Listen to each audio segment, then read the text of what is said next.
Miss হবে না আপনার পছন্দের টিভি শো। দেখুন জি5 অ্যাপে একদম ফ্রি।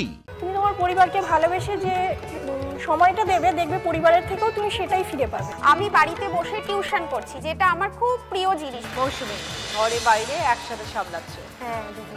শ্বশুরবাড়ি কোথায়? শ্বশুরবাড়ি আমার পুরুলিয়া জেলার লধুকা গ্রামে। আমার বাপের বাড়ি ও শ্বশুরবাড়ি একই জায়গায়। আমার ছোট ফ্যামিলি থেকে খুবই প্যাম্পার্ড চাইল্ড ছিলাম আমি। তো আমি আমার মায়ের স্ট্রাগলটা দেখেছি।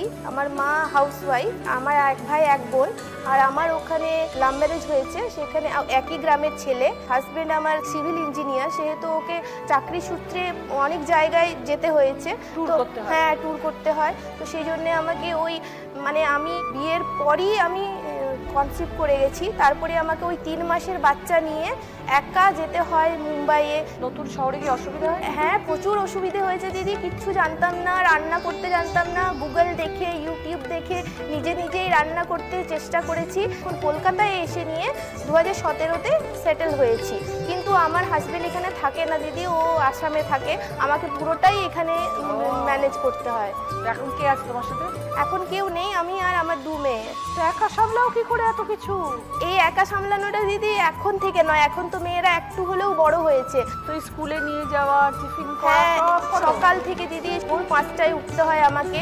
তারপরে টিফিন করা, তাদের রেডি করানো, তারপরে ওকে বাসের কাছে পৌঁছে দিয়ে আসা, পিটিএম এর থেকে ইলেকট্রিক বিল, গ্যাস সিলিন্ডার আসছে কিনা, তার সঙ্গে সঙ্গে বাজার হাট সমস্ত কিছু আমাকে সামলাতে হয়। কিন্তু দিদি আমি হাউসওয়াইফ হয়ে আমি নিজেকে খুব গর্বিত মনে করি, কারণ আমার এটা খুবই ভালো লাগে যে আমি মেয়েদের সাথে সময় কাটাতে পারছি। এই যে আমার মেয়ের ক্লাস হচ্ছে, আমি যে 2 ঘন্টা ওখানে বসে থাকছি। আর হাউসওয়াইফ হয়ে আমি কিন্তু দিদি নিজের জন্যও টাইম রেখেছি। আমি নিজের জন্যও কোনো না কোনোভাবে এই 24 ঘন্টার মধ্যে 1 ঘন্টা আমি নিজের জন্য টাইম বার করে নিই। কি করো?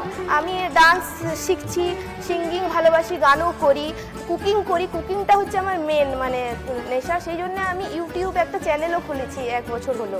এইভাবেই আমার চলছে দিদি। আমার মনে হয় যে কর্মরত যারা আছে বা ওয়ার্কিং ওমেন, তাদের থেকে হাউসওয়াইফটা কোনো অংশে কম নয়। খুব ভালো থেকো মৌসুমী, ভালো লাগলো কথা বলে। 2 মেয়েকে ভালো করে মানুষ করো, বড় করো। Thank you. এবার খেলা শুরু।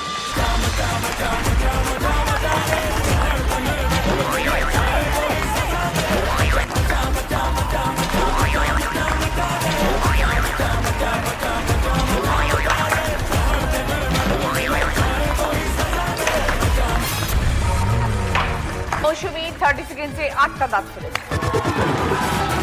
সুস্মিতা একসময় চাকরি করতে, এখন সংসারে ঢুকে গেছে। একদম 3 বছর হলো বিয়ে হয়েছে। Love marriage? একদম দিদি। অ্যাকচুয়ালি আমার ছোটোবেলাটা বেড়ে ওঠা একেবারেই নিঃসঙ্গভাবেই বলতে পারো। কারণ আমি, দাদা, বাবা, মা, এই 4 জনেরই পরিবার ছিল। তো হঠাৎ করেই আমার হাজব্যান্ডের সাথে সোশ্যাল মিডিয়ার থ্রুতে আমার আলাপ হয়। তো দুজনে মিলেই একটা কমন জায়গা হচ্ছে আমাদের বার্থডেতে আমরা একটা অনাথ আশ্রমে গেছিলাম। তো ওখান থেকে আমাদের পরিচয়টা হয়।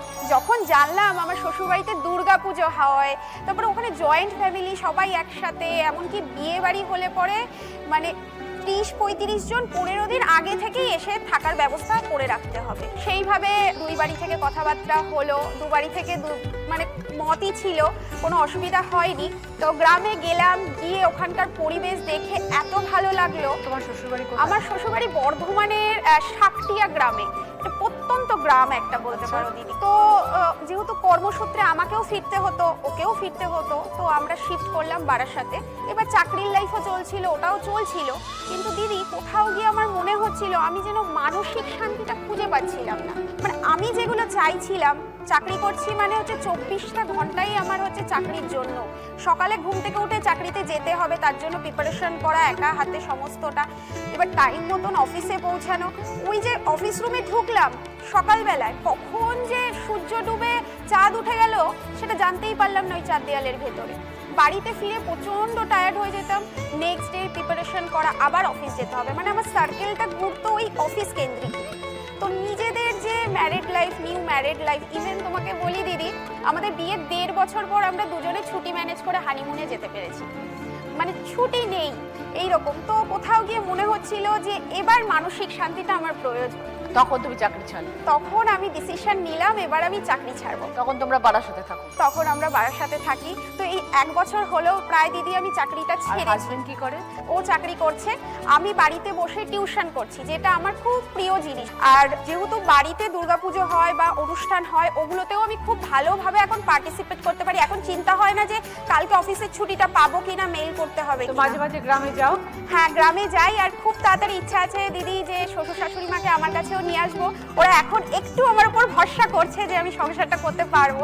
অনেক শুভেচ্ছা রইল Susmita, Thank you, thank you, আগামী দিন দিদি। তোমার খুব ভালো কাটবে। দিদি, তোমার কাছে একটা প্রশ্ন রয়েছে যে তুমি তো সারাদিন খুব ব্যস্ত থাকো, তবুও তোমার সংসারের এমন কি কোনো কাজ আছে যেটা তুমি অন্য কাউকে দিয়ে করাবেই না? আমি কোনোটাই অন্য কাউকে দিয়ে করাই না, আমি সবটাই নিজে করি। করি মানে আমি সব দেখাশোনা করি।